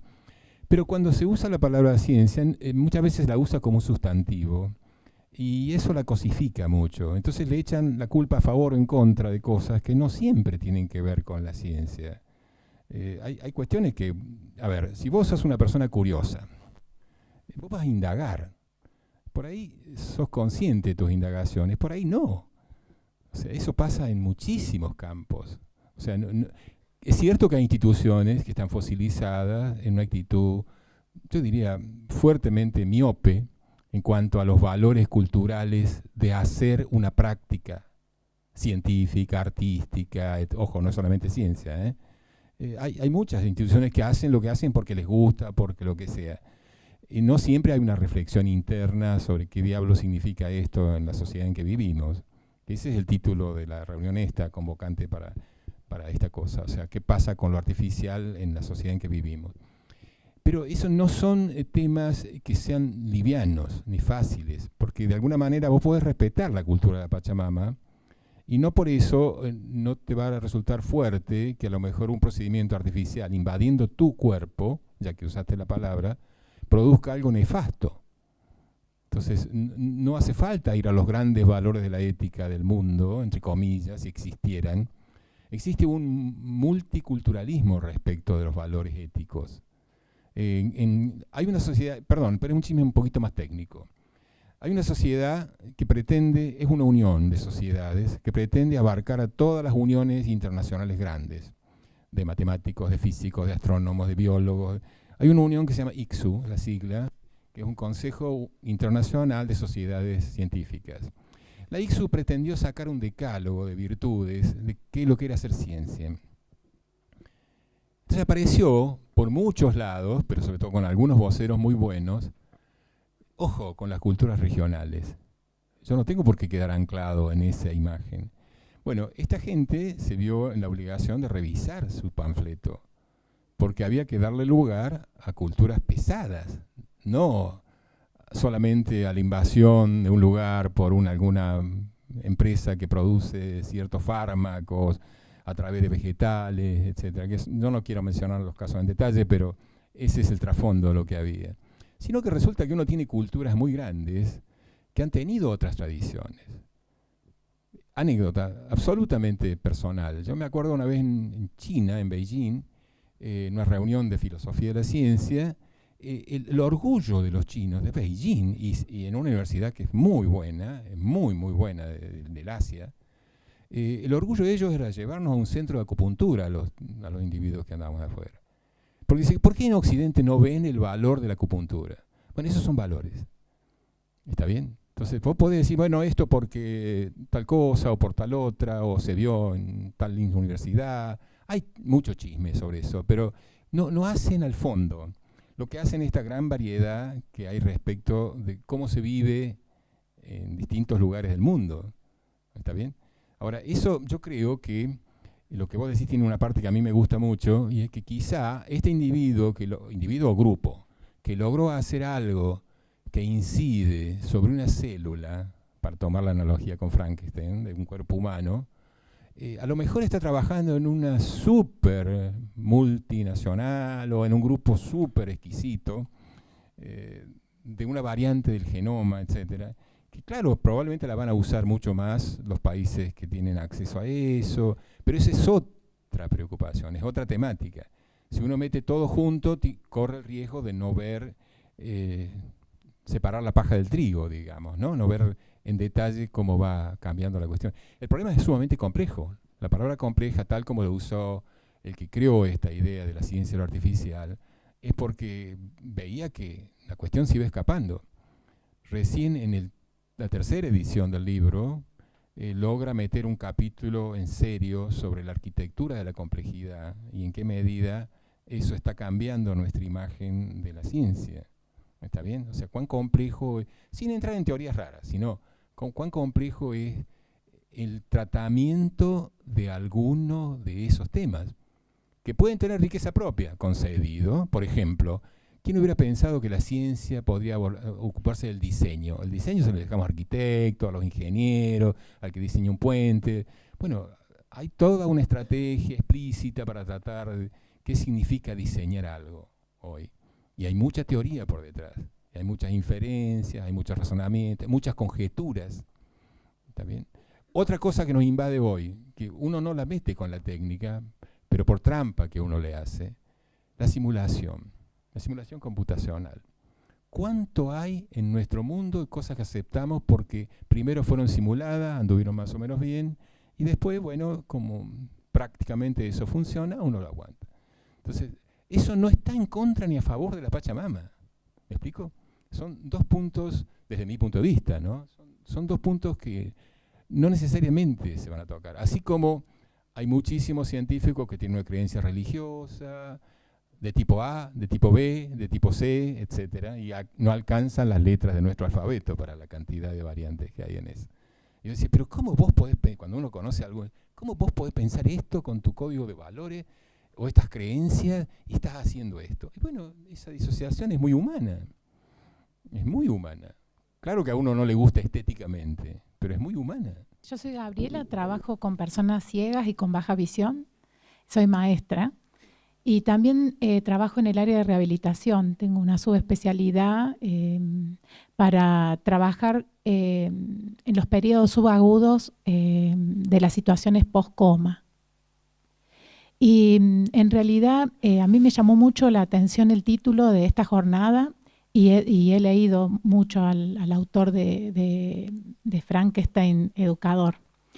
Y este dato es para usted, Marcelo. Todo lo que se ha trabajado sobre la escritura y los códigos, y en esto Luis Braille pudo demostrar la educabilidad de las personas ciegas, creo que nos pone a las generaciones de maestros más viejos, ya casi yo con 32 años de docencia, en esta situación siempre de tensión entre el compromiso por la alteridad y los procesos de personalización. Muchas personas con discapacidad o en situación de discapacidad han encontrado en la tecnología el gran salto de humanización, como lo tuvo Luis Braille cuando se le ocurrió crear el código y demostró que eran educables, ¿no? Parece como que estuviese siempre en jaque la problemática y la tecnología nos vino a poner en desventaja a los que no la necesitábamos tanto. Y me refiero, por ejemplo, a Irene, una de mis estudiantes, que en realidad creíamos que, porque no tiene casi cerebelo, que no tenía forma de codificar el lenguaje interior que uno le manda al cuerpo para que se mueva, digamos, ¿no? A mi brazo para que se mueva, ese lenguaje inconsciente. Y ella con la tecnología nos vino a mostrar que tiene un montón de cosas para decirnos. O Lucas, que quedó con una lesión cerebral por un accidente y perdió la posibilidad de escribir espontáneamente y tuvo que reaprender y nunca quiso hacerlo con una computadora, lo quiso volver a hacer con su mano. Entonces esto de Sócrates y la proyección humana a través del gesto expresivo de la lengua escrita tiene que ver con el ser humano total. De ninguna manera nos podemos fragmentar, ¿no? Y así que bueno, yo estoy muy feliz de estar acá. No sé si eso abre conversatorio o cierra, pero realmente qué interesante que los que están estudiando en el ISEP y demás tengan esta posibilidad de pensar y no poder decir esto es ético, esto no ético, esto es tecnológico, sino que está todo en una trama tan compleja como la de que vivió Sócrates en esa película que nos pasaste. Deja hacerte una pequeña, una acotación muy breve. Quizá es muy bueno mirarlo también, estoy totalmente de acuerdo con lo que has dicho vos, hasta donde me da la posibilidad de entenderlo, ¿está bien? Porque ya usaste un par de ejemplos que a mí se me escapan desde el punto de vista de mi formación. Pero sí te puedo decir qué está pasando con un ejemplo que yo cité acá. ¿Por qué dije una retina de grafeno? Porque de alguna manera, si vos tenés unos 150 millones de personas en el mundo con problemas de ceguera, la estimación que hay es que un 80% de esos casos pueden ser curados total o parcialmente por tecnologías asociadas a la retina.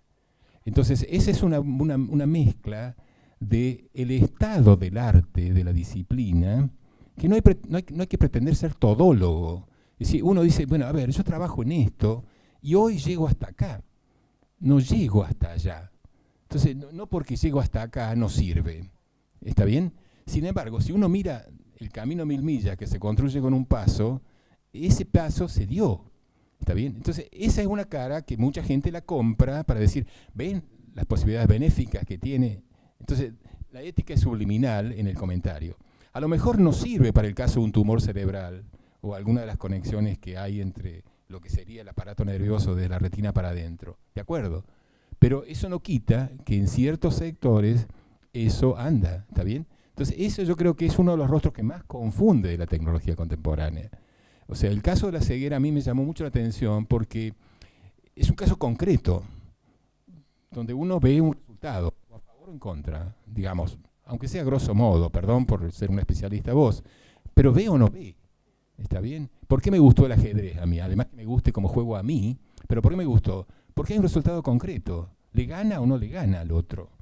O sea, entonces uno tiene un patrón de comparación para evaluar el grado de eficiencia de ciertos avances. Hay otros campos donde a veces la dimensión es tan vaga que es muy difícil ver realmente qué está pasando. ¿Se entiende? Por ejemplo, uno no sabe en tecnologías de tipo bélico el avance que se ha hecho. Nosotros estamos normalmente muy atrasados con respecto a eso. ¿Por qué? Porque hay información clasificada. Uno busca, tiene hackers amigos, tiene todo lo que uno quiera para ver hasta dónde puede mirar por el ojo de la cerradura y sin embargo hay muchas cosas que no se ven. O sea, ahora, mucho de eso una vez que se estabilizó, por ejemplo, que dos potencias ya lo manejan, entonces lo difunden. Entonces llega como residuo al medio, ¿está bien? Y uno se beneficia de un montón, entre comillas, tecnologías en función de esto. No sé si te vale la... Bueno, yo tengo un par de dudas.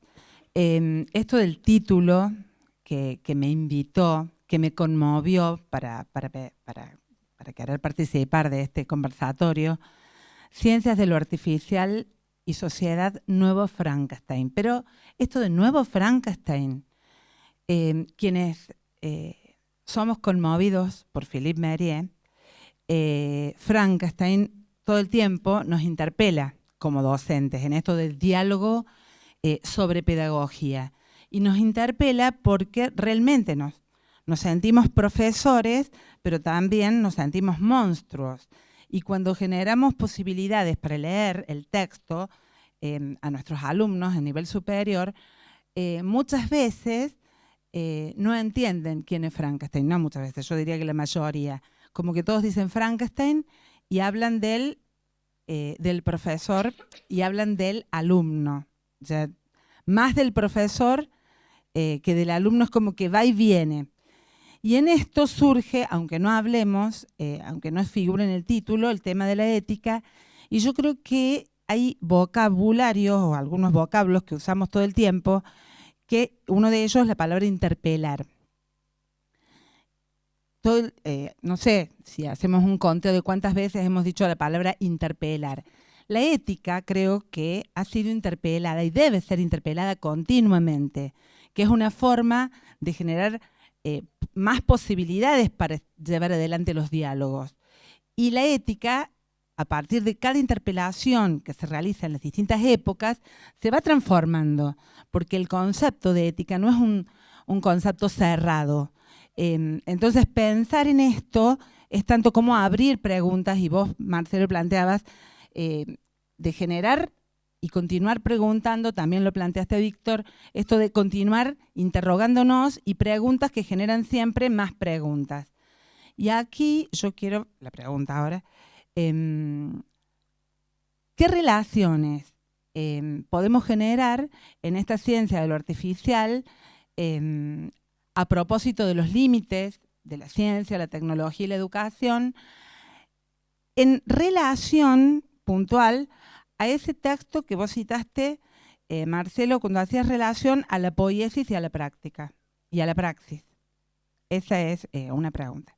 En relación a las definiciones de poiesis y praxis, lo que va a plantear Mériès mismo en ese texto y en otros escritos es la necesidad de pensar la educación como una articulación de ambas ideas. Acepta, y todos reconocemos, que algo de la transmisión, algo de, en términos de Arendt, de presentar ese mundo a los nuevos, ese mundo que preexiste a todos, es un mundo viejo, digo, un mundo que ya está cuando nacemos, algo de eso tiene que ver con la transmisión, y no por pensar que no hay una acumulación de contenidos de la cual como educadores nos tenemos que hacer cargo, es pensar que es solo eso, y es pensar que construimos al otro solo por una superposición de contenidos que dan cuenta de ese mundo preexistente. Lo que va a afirmar ahí Mériès, bueno, y tomando la filosofía de Arendt, es que ese mundo que nos antecede cuando llegamos a también nos sobrevive. Y el mundo que nos sobrevive nunca es el que podemos imaginar. Y de ahí volvemos a la cuestión de esa imposibilidad de captar de antemano los resultados y las consecuencias. Creo que, en definitiva, eso es lo que nos vuelve a hacer pensar, y es lo que lleva a Mériès a afirmar que la educación no puede ser concebida solo como poiesis, y que en realidad debe ser concebida como ese acto, esa acción, en términos de Hannah Arendt, continua, que tiene valor en sí misma y que no intenta encerrar a ese sujeto en términos de resultados, ¿no? No sé si responde a la pregunta que iba por ahí. ¿Y la teoría en este caso estaría con la poiesis o con la praxis? Con ambas. Digo, no hay una distinción, creo yo, entre los dos conceptos, y esto lo digo así, como me sale en este momento. Para mí no hay una distinción entre esos conceptos entre teoría y práctica. ¿Puedo decir algo? Sí, claro. Déjame decirte algo en relación con esa limitación que me contabas, bajar el cable a tierra, ¿no? ¿Qué es lo que está pasando, por ejemplo, en nuestro país? En nuestro país vos tenés una inmensa comunidad, a esta altura ya es inmensa, que trabaja un tema que es hermoso en sí y muy valioso como tema, que es el pensamiento de Hannah Arendt, pero a su vez está muy de moda. Y resulta que en esa moda hay una especie de gueto, no es cerrado, porque hay gente muy inteligente en ese tema, y hacen eventos, simposios, congresos, foros, pequeñas reuniones tipo workshops, etc.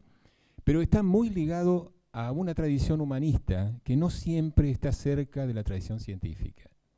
Entonces, yo a esta altura prefiero el primer paso y no el paso final, y ver que sería muy bueno que alguien mezclara, por ejemplo, Hannah Arendt, con qué está pasando en ciencia hoy. ¿Está bien? Si quiero hablar de este tema. Si no, la relación entre una cosa y la otra, entre poesía y práctica en particular, no la vas a lograr.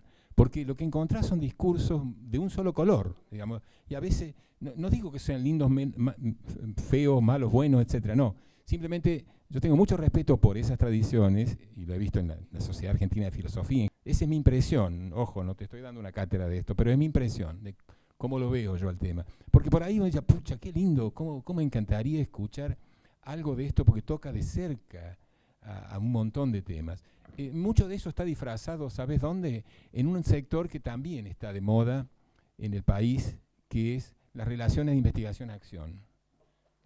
Todo lo que sea... La acción es una palabra muy vapuleada, y praxis ni hablar, porque praxis ha tenido componentes muy grandes en el país. Entonces, esto otro, me parece que otra estrategia, ojalá que siga siendo válida, etcétera, pero otra estrategia posible es ir más abajo, más a mirar, a ver, hasta dónde esto está funcionando en alguna práctica concreta social. Por ejemplo, ¿incide tal proceso con tal técnica en tal ambiente? ¿Qué significa? Ese es el punto donde es más delicado. Y esto no solamente con la técnica, está pasando con muchos conceptos altamente importantes hoy como operativos, como el concepto de pobreza, conceptos de toda la economía de la pobreza. Uno puede citar, así como Hannah Arendt, a Amartya Sen, qué sé yo, Martha Nussbaum, tirás un montón de nombres, pero el riesgo es que uno no baje eso a tierra. Me parece que eso requiere una madurez de un foro, de una comunidad, y se va formando de a poco, no siempre se arma de golpe, ¿no? O sea, ese me parece que es el riesgo grande, que es un riesgo entre humanidad y ciencias, es ese hueco que hay que no siempre es fácil transitarlo. Bueno, última pregunta, porque como les anticipé, no sé si cuestión de resultados o no, nadie iba a hacer preguntas al principio, después iban a llegar las 8 y teníamos más preguntas. Silvia, ya. Buenas tardes. Bueno, a lo largo de toda la exposición, la idea que siempre tuve en mi cabeza es la de la película esta del hombre bicentenario, donde al final aparece de manera muy marcada la cuestión de la ética respecto de donde había un humanoide que en definitiva había nutrido a los humanos de un montón de prótesis y que ya los dejaban en un punto muy difícil de discernir respecto de quién era plenamente humano y quién no lo era y cuál era el criterio para ese rasgo de humanidad. Y retomaba eso en función de lo que se comentó para los casos de ceguera, pensándolo con los problemas de audición y los implantes cocleares, que en algún momento dieron la impresión de solucionar un problema de manera definitiva y se descuidó lo que tenía que ver con la adquisición natural de las lenguas, que en el caso de la comunidad sorda tiene que ver con el lenguaje de señas, que lo que cambia, digamos, es la naturaleza del signo, pero el proceso cognitivo de adquisición de la lengua es exactamente el mismo. Entonces la pregunta un poco, y como cierre reflexivo de todo esto, tiene que ver con ese patrón ético, en qué momento o desde qué lugar la epistemología de la ciencia o la ética puede aportar herramientas para discernir hasta dónde, cuál es el límite y en qué momento se está cruzando una frontera que pone en riesgo eso mismo que se quiere solucionar. O sea, lo pienso muy puntualmente en la adquisición de la lengua.